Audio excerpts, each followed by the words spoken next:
بسم اللہ الرحمن الرحیم۔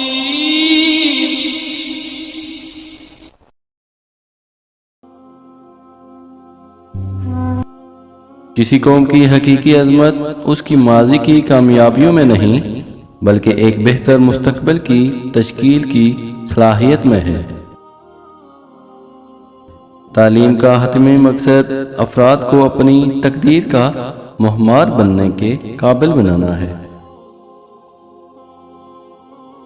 جو لوگ دوسروں کی خوشی میں خوش ہوتے ہیں ان کی خوشیوں میں کبھی کمی نہیں آتی۔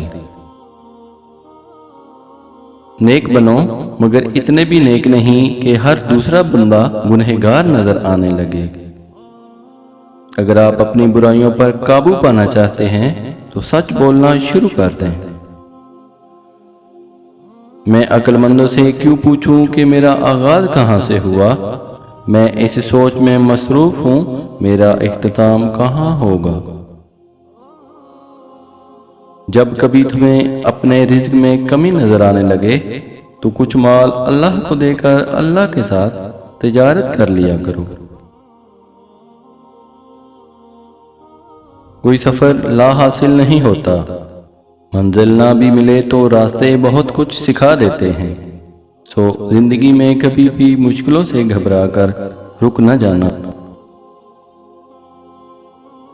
خوف اور بھوک انسان کے دشمن ہیں۔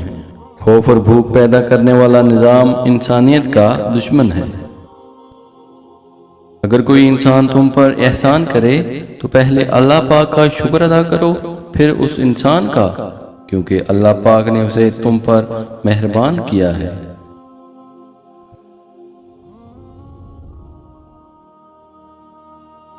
وہ انسان ہمیشہ غم میں مبتلا رہتا ہے جو اپنی ضرورتیں بڑھا لیتا ہے۔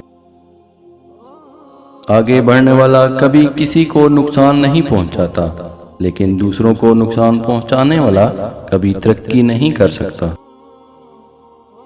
مصیبتیں جو تم پر نازل ہوتی ہیں وہ تمہارے گناہوں کا نتیجہ بھی ہو سکتی ہیں۔ مجھے یہ احساس بہت سکون دیتا ہے کہ قیامت کے دن ہر چیز کا حساب ہونا ہے۔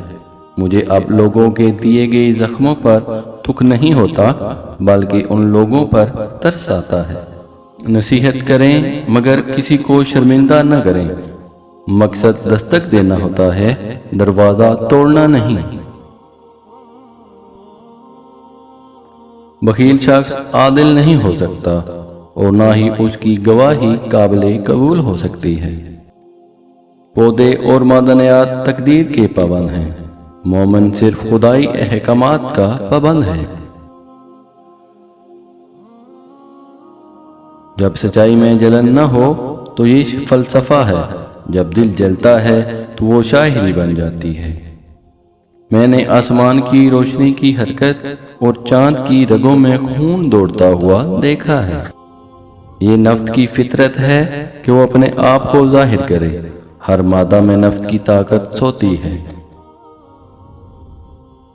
ایک غلط تصور تفہیم کو گمراہ کرتا ہے، ایک غلط عمل پورے انسان کو نیچا دکھاتا ہے اور بالآخر انسانی انا کی ساکھ کو تباہ کر سکتا ہے۔ اگر ایمان ختم ہو جائے تو کوئی سلامتی نہیں، اور جو دین پر قائم نہیں ہے اس کے لیے کوئی زندگی نہیں ہے۔ اگر سوچ ناپختہ ہو تو سوچ کی آزادی انسان کو جانوروں میں تبدیل کرنے کا ایک طریقہ بن جاتی ہے۔ جو شخص آپ سے سچی محبت کرتا ہوگا وہ بہت سی چیزوں پر آپ سے ناراض ہوگا، غصہ کرے گا، لیکن کبھی بھی آپ کو اکیلا نہیں چھوڑے گا۔ قومیں شاعروں کے دلوں میں پیدا ہوتی اور پھلتی پھولتی ہیں اور سیاست دانوں کے ہاتھوں مر جاتی۔ تقدیر جاہلوں کا قید خانہ اور زنجیر ہے۔ سمجھ لو کہ تقدیر نیل کے پانی کی طرح ہے، ایمانداروں کے سامنے پانی، کافروں کے سامنے خون۔ جن لوگوں کی سوچ کے عمل پر کوئی گرفت نہیں ہے وہ سوچ کی آزادی سے تباہ ہونے کا امکان رکھتے ہیں۔ دن اور رات کی اس دنیا میں مت الجھو، آپ کے پاس ایک اور وقت اور جگہ بھی ہے۔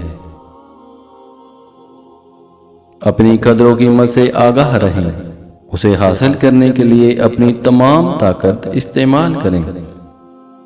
کائنات ایک ایسا مسئلہ نہیں ہے جسے حل کیا جائے، بلکہ ایک حقیقت ہے جس کا سامنا کرنا ہے۔